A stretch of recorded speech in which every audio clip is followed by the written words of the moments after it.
నమస్తే, welcome to college TV. Telangana రాష్ట్ర వ్యాప్తంగా కూడా మావోయిస్టుల లేఖ మాత్రం ఇటు చర్చనీయాంశంగా మారుతుంది. పూర్తిగా కూడా స్కూల్స్కి సంబంధించి కావచ్చు, లేకపోతే గత ప్రభుత్వంలో చాలామంది కూడా ఎవరైతే ప్రొఫెసర్ కోదండరామ్ కావచ్చు, లేకపోతే ఆకునూరు మురళి కావచ్చు, ఇలాంటి వాళ్ళందరూ కూడా గత ప్రభుత్వం చేసిన తప్పిదాలు అన్నీ కూడా బయటపెట్టిన నేపథ్యంలోనే మావోయిస్ట్ పార్టీ అయితే లేఖ విడుదల చేసింది.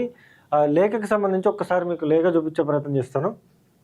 పూర్తిగా కూడా మావోయిస్ట్ పార్టీకి సంబంధించి భారత కమ్యూనిస్ట్ పార్టీ మావోయిస్ట్ తెలంగాణ రాష్ట్ర కమిటీ పేరు మీద కూడా లేఖ విడుదలైన పరిస్థితి ఉంది. దీనికి సంబంధించి కూడా తక్షణమే 20,000 కోట్లు విడుదల చేయాలంటూ కూడా భారత కమ్యూనిస్ట్ పార్టీ అయితే లేఖ విడుదల చేసిన పరిస్థితి ఉంది. దీనికి సంబంధించి పూర్తిగా కూడా ఇటు సోషల్ మీడియా మాధ్యమాలలో కావచ్చు, లేకపోతే ఇటు పౌర హక్కుల సంఘాలకి సంబంధించిన నాయకులకు సంబంధించిన వాళ్ళు కావచ్చు, వీళ్ళందరూ కూడా తీవ్రంగా కూడా వాస్తవమే అంటూ కూడా మాట్లాడుతున్న పరిస్థితి. అంటే గత ప్రభుత్వంలో విద్యా విధానానికి సంబంధించి లేఖ అయితే విడుదల చేశారో, ఎవరైతే ఇప్పుడు ఉన్నటువంటి గవర్నమెంట్ స్కూళ్ళల్లో చదువుకుంటున్న పిల్లలు ఎవరైతే ఉంటారో వాళ్ళకి సరైన మౌలిక సదుపాయాలు కూడా లేవు. దాదాపు 100 మందిలో 5 మాత్రమే ప్రభుత్వ పాఠశాలలో చదువుతున్నారు. వాళ్ళకు కూడా పూర్తి స్థాయిలో సౌకర్యాలు లేవు అంటూ కూడా లేఖలో పేర్కోవడం జరిగింది. అసలు లేఖల సారాంశం అంతా కూడా మీకు ఒకసారి వివరిస్తాను. పూర్తిగా కూడా అణగారిన వర్గాలకు సంబంధించి ఉన్న ప్రజలు కావచ్చు, గొత్తుకోయగూడల్లో కావచ్చు, లేకపోతే ఏజెన్సీ ప్రాంతాలలో పూర్తిగా కూడా ప్రభుత్వ పాఠశాలలకే గిరిజన పిల్లలు పోతుంటారు. వాళ్ళకి కనీసమైన మౌలిక సదుపాయాలు కూడా అందట్లేదు, బిల్డింగులు సరిగ్గా లేవు అంటూ కూడా మావోయిస్ట్ పార్టీ అయితే లేఖను విడుదల చేసింది. అరకొరగా కూడా అక్కడ ఉన్నటువంటి విద్య బోధించే టీచర్లు కూడా లేరు, వాళ్ళకి మౌలిక సదుపాయాలు లేవు, సరైన బుక్స్ లేవు, సరైన బిల్డింగ్స్ లేవు అంటూ కూడా లేఖలో పేర్కోవడం జరిగింది. పూర్తిగా కూడా ఎవరైతే ప్రజాప్రతినిధులు ఉంటారో వాళ్ళకి సంబంధించి కూడా లేఖకి సంబంధించి కూడా వాళ్ళు పేర్లు కూడా పెట్టిన పరిస్థితి.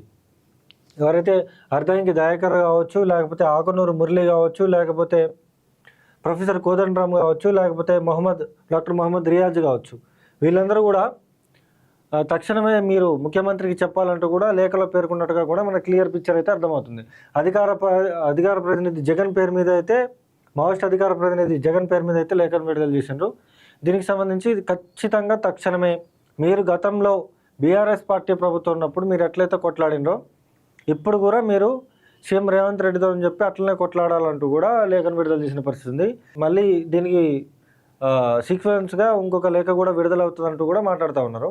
దీనికి సంబంధించి కూడా పూర్తిగా కూడా విద్యా విధానం తెలంగాణలో బాగాలేదు, పూర్తిగా కూడా ప్రైవేట్ స్కూళ్ళు ఎక్కువైపోయినాయి, మారుమూల ఏజెన్సీ ప్రాంతాలలో కావచ్చు, లేకపోతే తెలంగాణ రాష్ట్ర వ్యాప్తంగా కూడా ప్రైవేట్ స్కూల్స్ ఎక్కువైపోయినాయి, మొత్తం కూడా దోచుకు తింటారు. దీనికి సంబంధించి చాలామంది ప్రజాప్రతినిధులు కూడా స్కూల్స్ పెట్టుకొని ఉన్నారు, విద్యను మొత్తం దోచుకొని తింటున్నారంటూ కూడా మావోయిస్ట్ పార్టీ అయితే సీరియస్ అవుతున్న పరిస్థితి. సుమారు 5% అక్కడ ప్రైవేట్ స్కూళ్ళల్లో గవర్నమెంట్ స్కూళ్ళల్లో చదువుకుంటున్నారంటూ కూడా మావోయిస్ట్ పార్టీ అయితే లేఖలో క్లియర్గా పేర్కోవడం జరిగింది.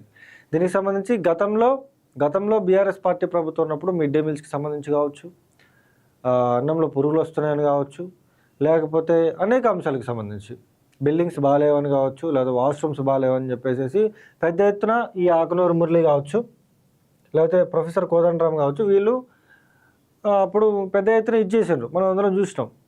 ఇప్పుడు కాంగ్రెస్ ప్రభుత్వం వచ్చిన తర్వాత కనీసం మనకు దానికి సంబంధించిన మంత్రి కూడా లేకుండా పోయినారు.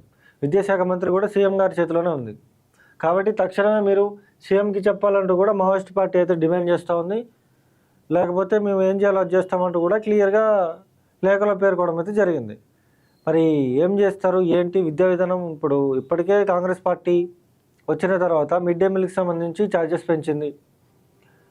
పూర్తిగా కూడా మారుమూల ఏజెన్సీ ప్రాంతాలలో మన ఊరు మనబడి కార్యక్రమం కింద బిల్డింగుల్ని ఏదైతే రిపేర్స్ ఉంటాయో రిపేర్స్ చేయించారో దానికి సంబంధించిన బిల్లులు కూడా పడట్లేదంటూ కూడా చెప్తున్న పరిస్థితి. అంటే పూర్తి స్థాయిలో విద్యా విధానాన్ని ఇంకా మెరుగుపరచాలంటూ కూడా మావోయిస్ట్ పార్టీ అయితే క్లియర్గా లేఖలో పేర్కొన్నట్టుగా కూడా తెలుస్తుంది. మనం కూడా కాలేజీ టీవీ అనేక కథనాలు అయితే అందించింది. అసలు మారుమూల ఏజెన్సీ ప్రాంతాలలో ఎలా ఉంది, ఉపాధ్యాయులు స్కూల్కి వస్తున్నారా లేదా, లేకపోతే వాళ్ళకి సంబంధించిన అటెండెన్స్ యాప్కి సంబంధించి కావచ్చు, ఖచ్చితంగా కూడా యాప్ తీసుకురావాలంటూ కూడా కాలేజీ టీవీ రిక్వెస్ట్ చేయడం జరిగింది. పూర్తి స్థాయిలో ఏజెన్సీ ప్రాంతాలలో విద్య బోధించే టీచర్లు ఎవరైతే ఉంటారో వాళ్ళు వెళ్ళట్లేదు. స్కూల్కి ఒకరే టీచర్ ఉంటున్నారు, లేకపోతే అక్కడ నుంచి ఇక్కడికి అప్ అండ్ డౌన్ చేస్తున్నారు అంటూ కూడా కాళోజీ టీవీ అయితే కథనాలు అందించిన పరిస్థితి ఉంది. అంటే ఈ లేఖకి సంబంధించి మరి ఏం చేస్తారు, ఏంటిది, సీరియస్గా తీసుకుంటారా లేకపోతే చూసి చూడనట్టు వదిలేస్తుందా ఈ గవర్నమెంట్ అనేది చూడాలి.